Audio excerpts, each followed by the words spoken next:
can't defeat me. No, I know. But he can.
There are certain moments in life, both tiny and big, that just mean more. At Sunrise, we're proud to say that's what we're here for. All my bags are packed, I'm ready to go. I'm standing here outside my door, but my ride's still 17 minutes away.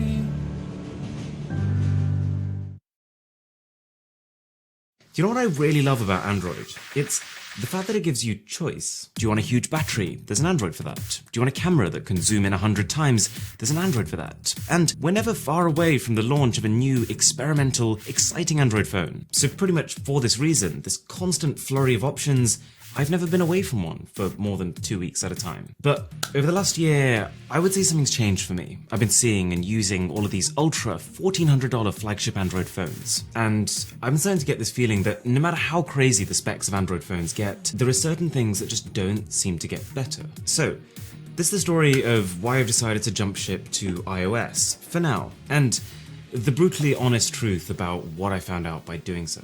Also, massive thanks to Surfshark VPN for making this video possible. It all started in April 2019. I was in Barcelona with Nokia. They were launching a new phone. I was doing a few sponsored Instagram stories to show people the event, and understandably, they wanted those Instagram stories to be taken on a Nokia phone. It's fair enough, it's a cool idea.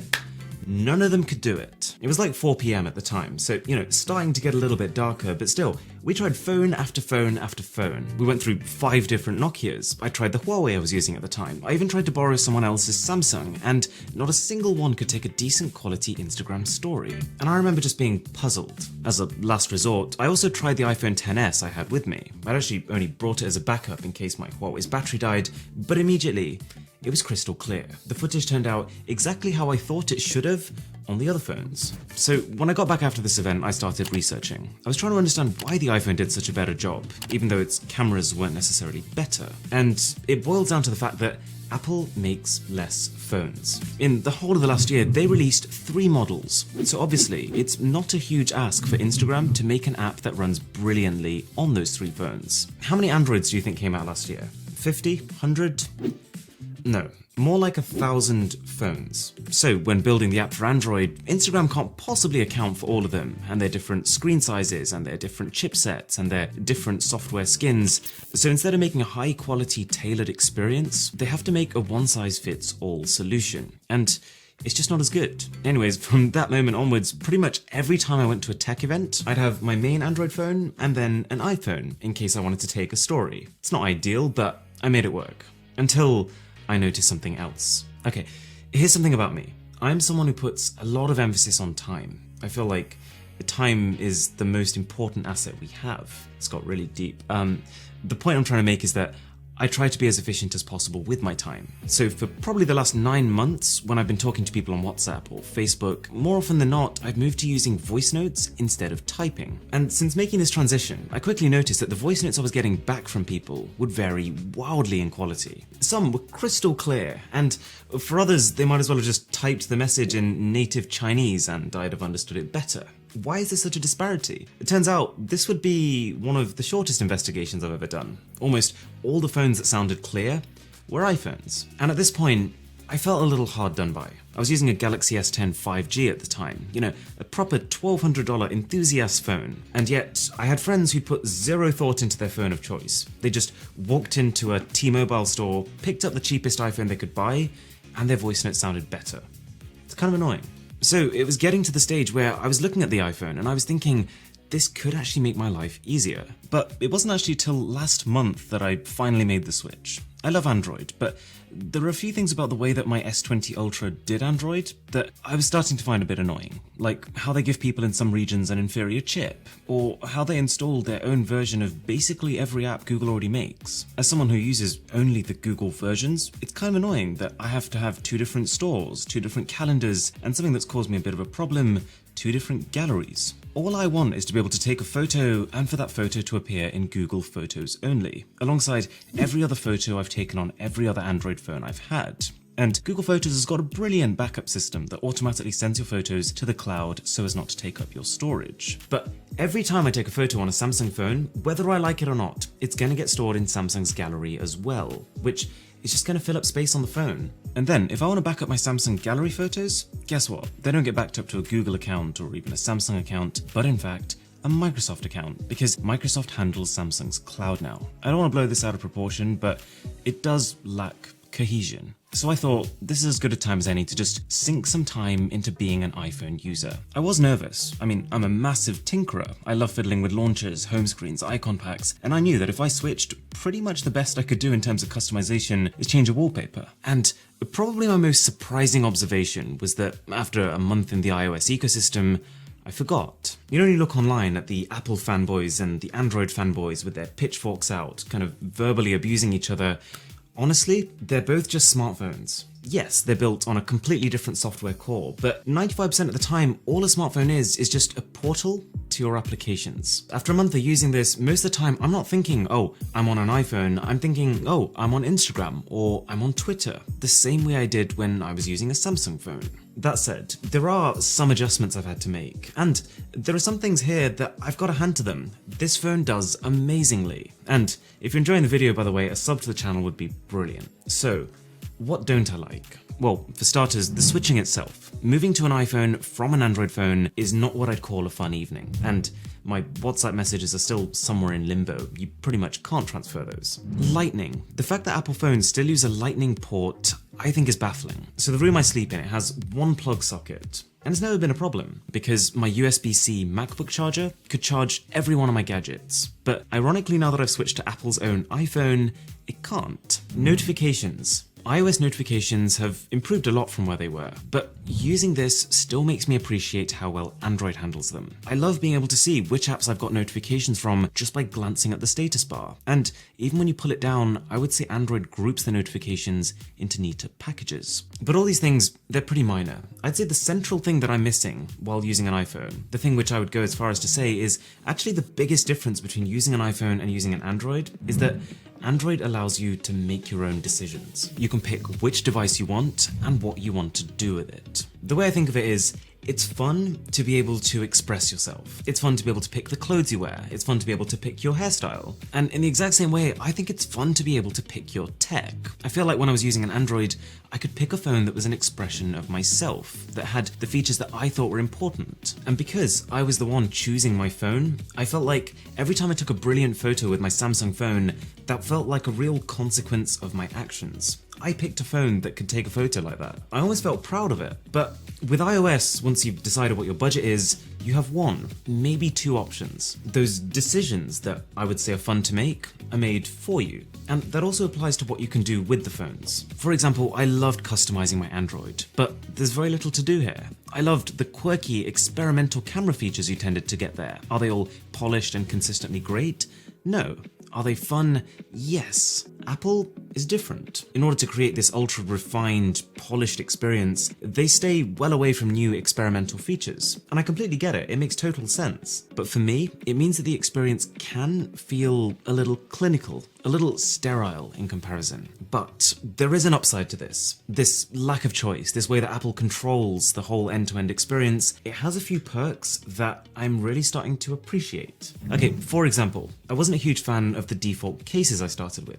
But it became very clear to me when I was searching for a new one that I had about 10 times the choice than I'd previously had on my Samsung. Because Apple makes a small number of models, it makes far more sense for a case maker to put effort into designing something for those models than if they were to make a separate version for each of the 50 phones Samsung releases in a year. Social media apps. It turns out it's not just WhatsApp voice notes and Instagram stories that are really good on an iPhone. It feels like the whole experience of using social apps has been given a lot of love here. The subtle vibration when you like a photo on Instagram. The haptic feedback when refreshing the Twitter feed. It's noticeable. Okay, Face ID is brilliant. And the fact that Apple controls the hardware and the software means they've managed to weave it into everything. And I would say it fixes a problem that I didn't realize I had on Android. Logging into things. Sometimes I'd be using a PIN, sometimes I'd be using a password, sometimes a fingerprint. But here, you can pretty much use Face ID for everything. It works when my phone is tilted sideways, it works in pitch black, it works so quietly and effortlessly that I haven't actually thought about the process of unlocking my phone in like 2 weeks. You only remember the tech is there when someone else tries to pick your phone up, and then it's like...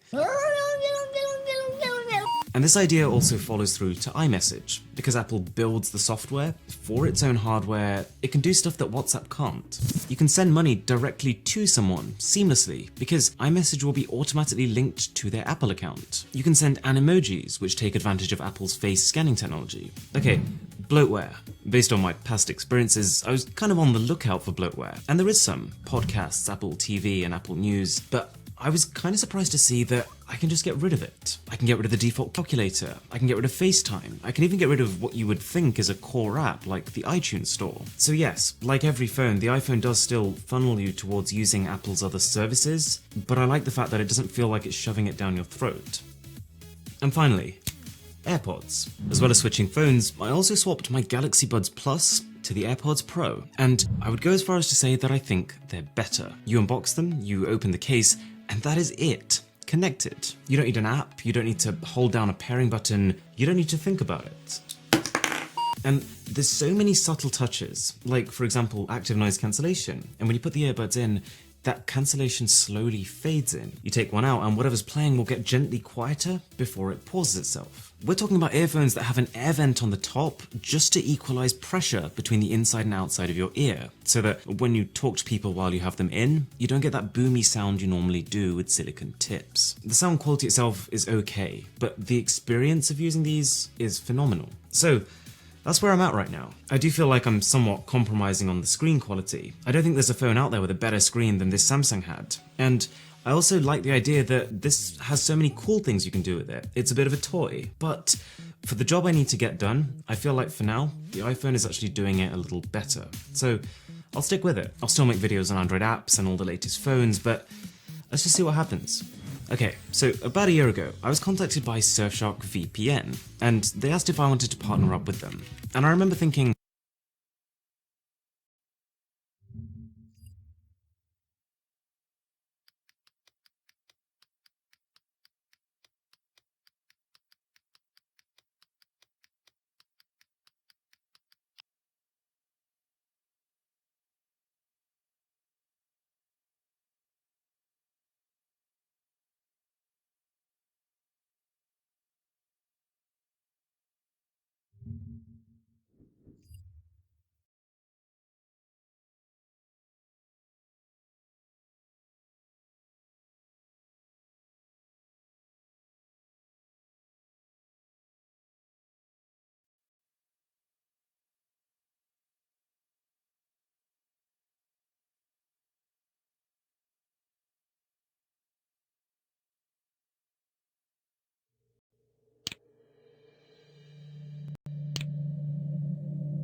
Go to Wix.com and build your brand online, just the way you dreamed it. With design flexibility that gives you... Did you know that almost every Apple promotional image displays the time as 9:41 a.m., the time Steve Jobs unveiled the original iPhone? Apple is just a really unusual company, so welcome to my top 60 things to know about them. Let's start with wacky. There is actually a clause in Apple's current terms and conditions that specifies you're not allowed to use their products to build nuclear missiles or biological weapons.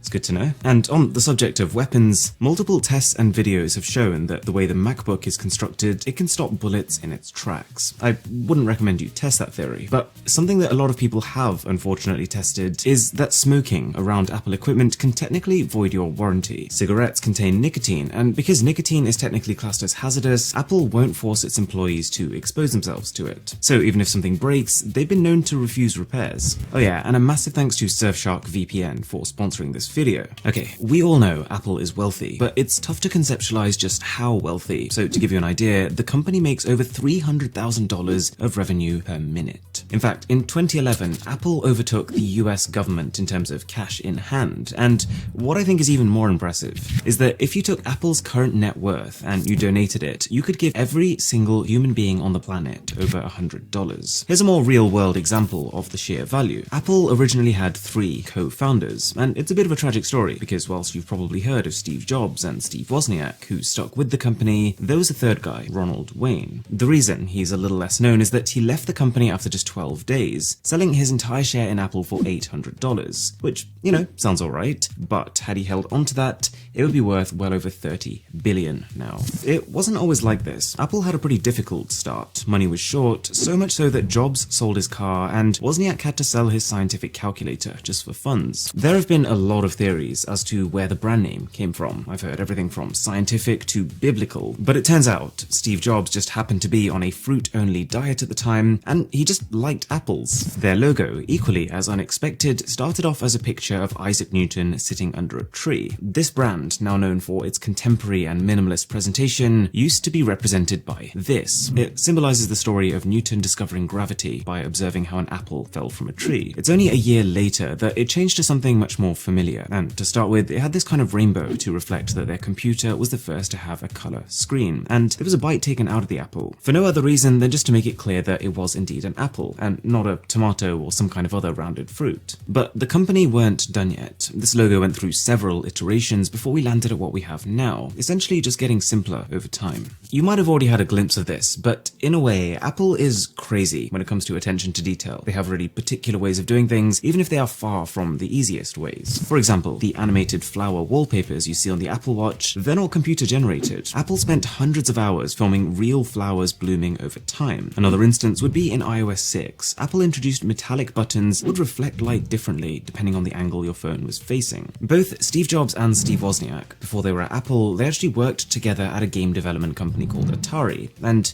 you actually see remnants of this in Apple products. With the first iPod, there was a hidden Easter egg where you could actually play the game Breakout, developed by these two guys in their last job. And speaking of the iPod, this was a product that went through many stages in development, lots of different shapes and sizes, and when the first iPod prototype was actually given to Steve Jobs, he famously dropped it in an aquarium. He used the resultant air bubbles to prove that there was still space inside the iPod and that it could technically be made smaller. If, by the way, you do enjoy straight to the point tech content like this, a sub would be amazing. We're trying to hit 3 million by the end of the year.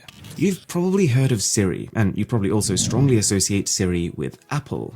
This was very nearly not the case. Siri actually released as a standalone app on Apple's App Store, and was originally planned to come to both Android and even BlackBerry. That is until Apple intercepted this by acquiring Siri and building it exclusively into their own devices. And the voice of Siri ended up being a lady called Susan Bennett, but was very nearly Jeff Goldblum, an actor famous for his roles in a whole number of films, but he's also just kind of a massive meme at this point. Apple have also had a few interesting projects. They were one of the first in the world to make a digital color camera at a time when people were taking photos, and they were used to waiting an entire week before they could actually see them after they were developed. This was kind of huge. They developed a games console called the Pippin. It's kind of of amazing that we're talking about a $600 box, which your current smartphone might well be 10,000 times more powerful than. It actually gets more bizarre. Apple launched a clothing line, and if that wasn't strange enough, take one look at how it actually turned out. The Apple Collection, as they called it, was an entire suite of crazy-looking clothing launched in 1986. To be fair, it might have been fashionable at the time, maybe. But this is not even the strangest. That award goes to the TAM, or the 20th Anniversary Macintosh. In today's terms, this would almost be like the Mac Pro Pro. It came in at $7,500, which in 1997 was a lot of money. And it was not just like the ultimate machine, but it would be hand-delivered by a limousine and set up by a man wearing a tuxedo. If you knew about those and you're a bit of an Apple fan, you might also remember that early Apple laptops, they used to show the logo upside down when you open them. And this, believe it or not, was actually done to avoid confusion. Most people who hadn't used an Apple laptop would try and open them the wrong way around from the base of the Apple. The company eventually gave in and flipped the logo because, let's face it looks pretty odd. And speaking of MacBooks, the command key you see on Apple keyboards has a pretty alien looking symbol on it, but it turns out this is actually borrowed from a Swedish road sign, meaning a place of interest. Anyways, 2007, the iPhone is unveiled, but you might not have known that the trademark for iPhone and iOS were actually not owned by Apple, but instead by a networking company called Cisco, and Apple's just been paying them for a license. And on a similar note, for the last 10 years, Apple actually lost the rights to use the iPhone trademark in Brazil. Turns out there was already a company there called Gradient. I could have said that wrong, but they had their own line of iPhones. And so whilst Apple was allowed to sell the iPhone in Brazil, they didn't have exclusive rights to use the name. Even more interesting is that the iPhone that was shown on stage had a plastic display. It's only after the announcement that Steve Jobs, he picked this phone up and he looked at the display and realized it had scratches. He told the team, by the time this phone launches, it has to be glass. And so, in a weird kind of way, this was the birth of Gorilla Glass as we know it. The company Corning had actually developed this technology, this durable glass, 40 years ago, but it had just been sitting on a shelf because they had no use for it until the iPhone. Another really interesting thing about this first phone was that it didn't leak. When Steve Jobs announced the iPhone, the world was genuinely taken aback, and the reason for that is just how seriously Apple took the secrecy. Internally, it was given the codename M68, and Apple made sure that the hardware engineers never saw the software, and that the software engineers never saw the hardware. Instead of handing out prototype phones for testing, Apple handed out developer boards that just contained all the iPhone's components. You could connect this board to iTunes and it would be picked up as an iPhone. That's pretty cool. But let's take a step back, because Apple's first, technically smartphone was actually conceptualized well before 2007.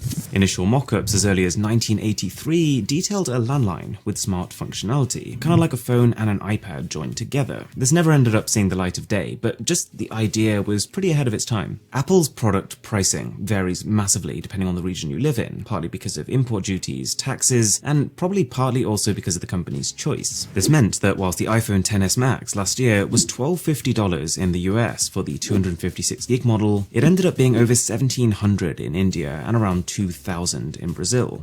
An iPhone is built using as many as 75 elements, that is 2/3 of the entire periodic table, or elements known to man. And so, it's not entirely surprising that inside an iPhone, you've got small amounts of gold, silver, and platinum. This one's a little morbid, but the way Touch ID works is through capacitive technology by using the fact that our bodies conduct electricity. It means that a dead person's hand, or just a 3D mock-up, wouldn't be able to unlock one of these phones, even if the fingerprint itself was a match. But they would work on the optical scanners we're seeing built into many phone displays now. There is a lot to say about Steve Jobs. In some senses, the figurehead of Apple. He was labeled as everything from a visionary and a genius to quite a difficult guy to work with. At one stage, he got cornered into leaving Apple, the very company he'd helped to build. But in this time, after leaving, Steve Jobs did two incredible things. He helped fund a small computer graphics company known as the Graphics Group at the time, but this later became known as Pixar, and in part through his funding, they created Toy Story. The second thing was that Jobs created a completely new computer company called Next. And it was only a matter of time before Apple ended up buying this company, which brought Jobs right back into Apple. Steve was also known for being a little quirky. As is tradition, companies hand out employee numbers to every person who works there, but with Apple, Jobs was supposedly offended that he was given the label of employee number 2, whereas Wozniak got number 1. And so, refusing to play second fiddle, he requested that his number be changed to employee number 0. Jobs also had a real eye for detail Meanwhile, he called the VP of engineering at Google one Sunday morning just to tell him that he'd noticed the color of yellow on the second O in Google was slightly off on his iPhone, and for Google to fix it ASAP. For a large part of his time at Apple, Steve Jobs only took a salary of $1 per year. He was so committed to the success of the company that he chose to leave millions inside Apple as opposed to take it for himself, and instead just banked on earning from the shares he had in the company.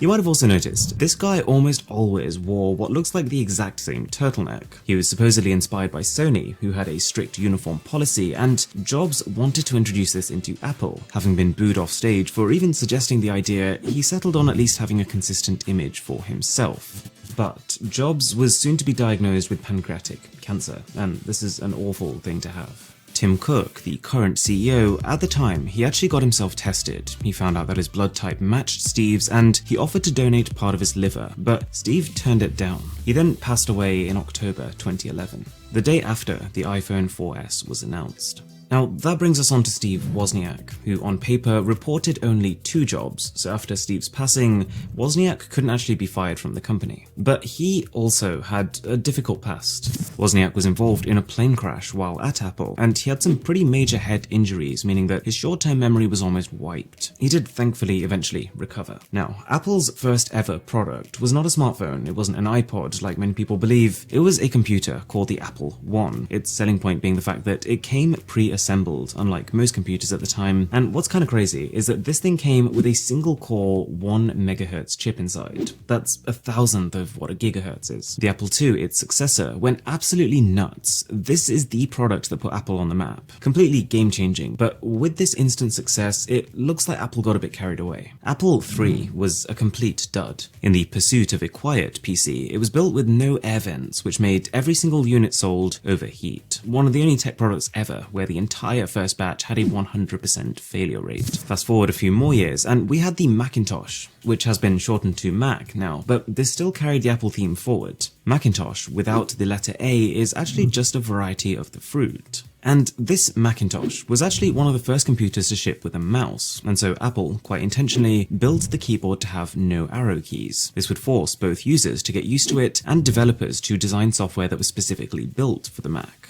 And to give you a bit of context as to how much we've evolved since then, the microcontroller inside the charger you get with a new MacBook Pro that's just used to monitor current and voltage, that is about as powerful as the entire Macintosh. Apple and Samsung, even with their entire history of suing each other, are actually pretty codependent. You might know that the OLED displays we've seen on some iPhones are sourced from Samsung, which is just one example of many, but it's good for Apple because they get a high quality display, and it's good for Samsung because it's feeding their display business. But I do just want to address one slight misconception I've seen about this. It is true that Samsung makes these OLED displays for Apple, but it's not a case that Apple is just buying an off-the-shelf Samsung panel. Samsung would build these OLED displays, but to Apple's specification and using Apple's quality control, and so Apple would still completely own the display, and it's not like Samsung could just use the same panel. You probably know, Apple products have a famously satisfying unboxing experience. Well, it turns out the company has at least one secretive packaging room, where for each upcoming product, tens and sometimes hundreds of box prototypes are tested to make sure they give the proper sensory experience. Everything from the acceleration of the lid being pulled off to the direction the seals open on the phones themselves is factored in. Tim Cook, the current CEO, whilst he wasn't there from the start, has had a pretty meteoric rise himself. He came from a really modest family, and he started his work life delivering newspapers. And even today, he's known for his dedication to the cause, famously sending emails as early as 4:30 in the morning. You might know that a good portion of Apple products are manufactured in China, and from here there are 2 primary ways of getting them across the globe. Many companies use ships, but Apple almost entirely sends products by air because it's faster, even though it can be up to 10 times more expensive. It is not easy to work for Apple. When the company's flagship Manhattan store opened, it had 10,000 applicants for a job. The number they actually accepted was 200. That is a 2% acceptance rate. That said, as of 2013, an average corporate Apple employee was earning over $120,000 per year.